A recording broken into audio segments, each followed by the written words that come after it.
Hello दोस्तों, welcome, नमस्कार, स्वागत है आप सबका। दोस्तों आज हम बात करने वाले हैं 2023 में आने वाली सबसे बड़ी अपॉर्चुनिटी और सबसे बड़ी वैकेंसी के बारे में। जी हाँ, आप सभी का सपना होता है, इसीलिए आज नए साल से और शुरुआत से ही मैं आपके साथ पूरी तरीके से जुटा हुआ हूं ताकि आप भी अपनी ड्रीम जॉब को पा सकें।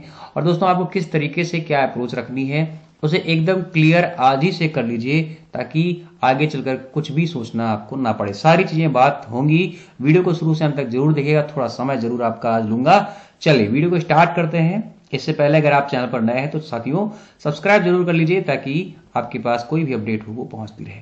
देखिए साथियों, सबसे पहले मैं सिर्फ बात करूंगा सीजीएल की। मैं सिर्फ बात सीजीएल की क्यों करूंगा ये भी आप जान लीजिए। दोस्तों आपको मालूम है एसएससी काफी सारे एग्जाम कराती है, मैंने आपको कैलेंडर बता भी दिया है, आप सबने भी देखा होगा। लेकिन अगर सबसे बेहतरीन और सबसे बेस्ट पोस्टर्स की बात की जाएंगी तो हम लोग सीजीएल की तरफ ही झुकाव मारेंगे।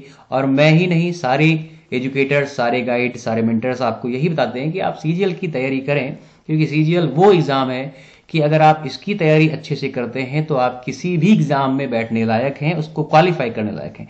चाहे वो सीएचएसएल का हो, चाहे सीपीओ का हो, चाहे एमटीएस का हो। इस बार पूरा कैलेंडर आपके सामने, कब कौन सा एग्जाम होना है आप सब जानते हैं। इसीलिए दोस्तों तैयारी टॉप लेवल की करिए, टॉप एग्जाम की करिए, ठीक है दोस्तों। और जब उसी तैयारी में हमें बेस्ट नौकरी मिल सकती है तो फिर बेस्ट ही किया जाए। किस्मत में क्या है ये किसी को नहीं मालूम। बात करते साथियों सीजीएल की सबसे पहली पोस्ट की, तो आप सबने एओ का नाम सुन रखा होगा, यानी कि assistant audit officer, assistant accountant officer, ठीक है। डिपार्टमेंट आपके सामने लिखे हुए हैं। ग्रुप बी की साथियों पोस्ट होती है। एज लिमिट आपको दिखा है 30 ईयर्स। ये पे लेवल 8 यानी कि 47,600 की जॉब होती है, इसे आप ध्यान रखिए, ठीक है। दूसरी पे लेवल 7 में बहुत सारी पोस्टें आती हैं जो 44,900 से आपकी कहानी स्टार्ट होती है। ये सब भी ग्रुप बी की पोस्ट है। इसमें एक ग्रुप सी आपको दिख रहा है, इनकम टैक्स इंस्पेक्टर सीबीडीटी, ठीक है, इसे ध्यान रखिएगा। यहां पर आपको असिस्टेंट सेक्शन ऑफिसर जितने भी एएसओ हैं वो मिल जाएंगे, ध्यान से देखिए। एक्साइज इंस्पेक्टर आपको इनकम टैक्स मिल जाएगा, प्रिवेंटिव ऑफिसर भी मिल जाएंगे। एज लिमिट भी आपके पास है, आप आराम से देखिएगा, कोई दिक्कत नहीं है। बात करें अगर हम लोग, ये कुछ पोस्टें और हैं जो उसी में आपको देखने को मिलेंगी। फिर पे लेवल 6 की बात करें, यहाँ पर 35,400 से कहानी स्टार्ट होगी। और ग्रुप बी की पोस्टें ये भी हैं, यहां पर भी आप एज देख सकते हैं। नॉर्मली सभी के लिए 30 है, कुछ की कम है, याद रखिएगा, और कुछ की ज्यादा भी, ठीक है। यहां पर divisional accountant, sub inspector, assistant sub inspector, junior statistical officer आपको देखने को मिल जाएंगे। पे लेवल 5 में हम बात करें तो ऑडिटर जो भी होते हैं, कैग वगैरह के, सीजीडीए वगैरह के आपको देखने को मिल जाएंगे। ये ग्रुप सी की पोस्ट होती है, ठीक है। यहां पर एज लिमिट 18 से 27 साल, ठीक है। इनका पे स्केल 29,200 से आपको देखने को मिल जाएगा। पे लेवल 4 में भी कुछ पोस्टें आती हैं जो कि सारी की सारी ग्रुप सी की हैं। इसमें आपको मुख्य रूप से tax assistant, sub inspector, upper division clerk, याद रखिए अपर डिवीजन क्लर्क जो होती है वो आपको सिर्फ मेल्स के लिए देखने को मिलेगी। यहां पर देखिए लिखा हुआ है क्योंकि फिजिकल वगैरह की थोड़ा सा रिक्वायरमेंट होती है, ठीक है। बाकी आपके पास सारी पोस्टें, ये आपकी 25,500 से कहानी स्टार्ट होती है पे लेवल 4 की। तो आपका टारगेट सिर्फ और सिर्फ साथियों सीजीएल ही होना चाहिए, ठीक है। आप कौन सा एग्जाम देते हैं, किसमें क्वालिफाई करते हैं, डजन मैटर। आज से, अभी से तैयारी आपकी सीजीएल की होनी चाहिए, ठीक है। मन में ये संकल्प कर लीजिए। आपको भी भारत सरकार की टोपी मिलनी है, आपके भी गाड़ी पर भारत सरकार लिखा होना चाहिए, आपकी भी पोस्ट में वो दम होना चाहिए, ठीक है। सैलरी को एक साइड रख दीजिए, वो तो ठीक है, वो तो बहुत अच्छी बात है, लेकिन पावर बहुत बड़ी बात होती है, ठीक है। और वो आपको यहां से मिल जाएगी। चलिए अब बात करते हैं सबसे चुनिंदा सवालों की। सबसे पहली बात कि बच्चों के मन में आता है कि ऑनलाइन करें सर या ऑफलाइन करें। देखिए सीधी सी बात कि ऑफलाइन सबसे बेस्ट ऑप्शन होता है। अगर आप जीरो से स्टार्टिंग कर रहे हैं तो ऑफलाइन जो है वो सबसे बेस्ट ऑप्शन है।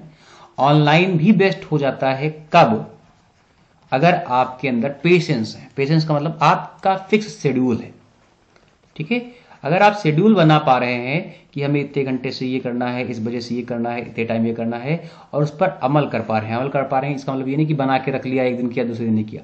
अगर ये कंटिन्यू आप कर पा रहे हैं तो ऑनलाइन सबसे बेस्ट है। आपका टाइम बचता है, आपके पैसे बचते हैं, बहुत फायदा होता है। लेकिन ये तभी जब आप शेड्यूल बना पा रहे हैं तब। ऑफलाइन में क्या होता है, यहां पर टीचर और स्टूडेंट का एक संबंध स्थापित हो जाता है क्योंकि आमने सामने रहते हैं, डिसिप्लिन मेंटेन होता है। भले ही आपकी पढ़ाई थोड़ी कम हो लेकिन एक डिसिप्लिन मेंटेन रहेगा। आप वहां पर जाएंगे, आपको पढ़ना पड़ेगा ही पड़ेगा, मजबूरी में ही सही। फिर घर आकर अगर आप उसका रिविजन भी करते हैं तो दैट इज इनफ, ठीक है। तो ये आप ध्यान रखिए।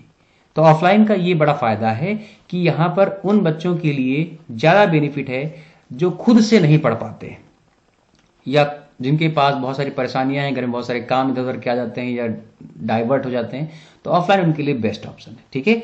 लेकिन ऑफलाइन तभी करें जब आपके आसपास कोई बेस्ट कोचिंग हो, है ना। ऐसा नहीं कि किसी भी मोहल्ले में जाकर पकड़ लो, तैयारी कर रहे हैं, ठीक है। आजकल तो हर गली मोहल्ले में कोई ना कोई कोचिंग खुल गई है, तो ऐसा नहीं करना है, ठीक है।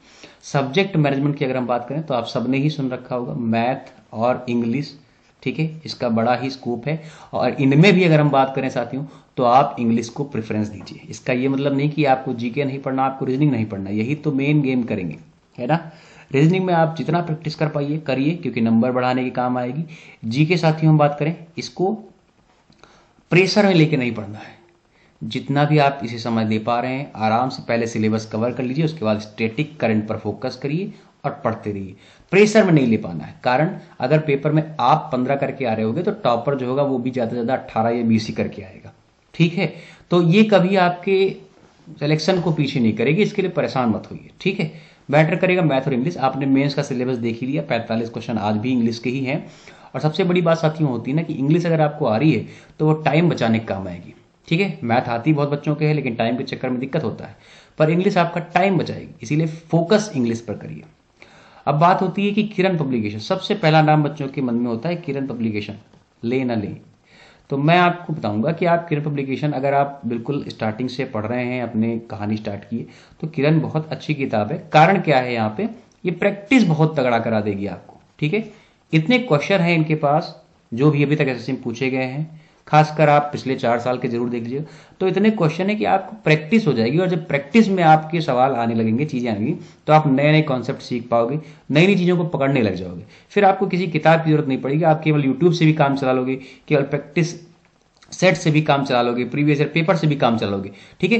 तो वो जो स्टेमिना बिल्ड करने के काम आपको किरण आ जाएगी। या आपके पास अगर और भी कोई अच्छी किताब है तो आप उसे ले सकते हैं। यहाँ पर कोई मैं प्रमोशन नहीं कर रहा किसी किताब का, ठीक है। टारगेट की हम बात करें अगर दोस्तों, तो मैंने आपको पहले ही कहा कि टारगेट आप सीजीएल का ही लेकर चले दोस्तों, ठीक है। सीजीएल का टारगेट लेकर चलिए। मैंने आपको पहले ही कहा है कि वैकेंसी इस बार भी अच्छी मात्रा में देखने को मिलेंगी, ठीक है।